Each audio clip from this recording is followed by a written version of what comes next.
Yes ma'am. तो समझ में आया। तो हमारे पास क्या है, उपभोक्ता के कुछ अधिकार भी है। ठीक है, उपभोक्ता के अधिकार हम पढ़ेंगे। सुरक्षा का अधिकार, पहला अधिकार क्या है हमारा? सुरक्षा का अधिकार।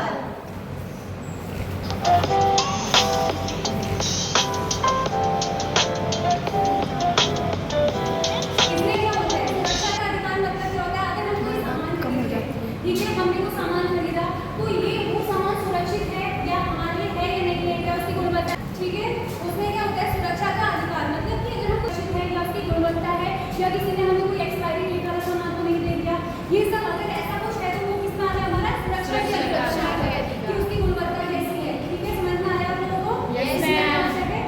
शिकायत का अधिकार, ठीक है, अगर हमने कोई सामान खरीदा और अगर वो खराब निकला, मान लीजिए आपने एक दूध का पैकेट लिया या एक बिस्किट लिया, वो एक्सपायरी डेट है उसकी, तो आपके पास ये अधिकार है कि आप उसको क्या कर सकते हैं, आप उसकी कंप्लेंट कर सकते हैं या आप उसकी शिकायत कर सकते हैं, ये आपके पास अधिकार है। जो किससे मिला है, हमें भारत सरकार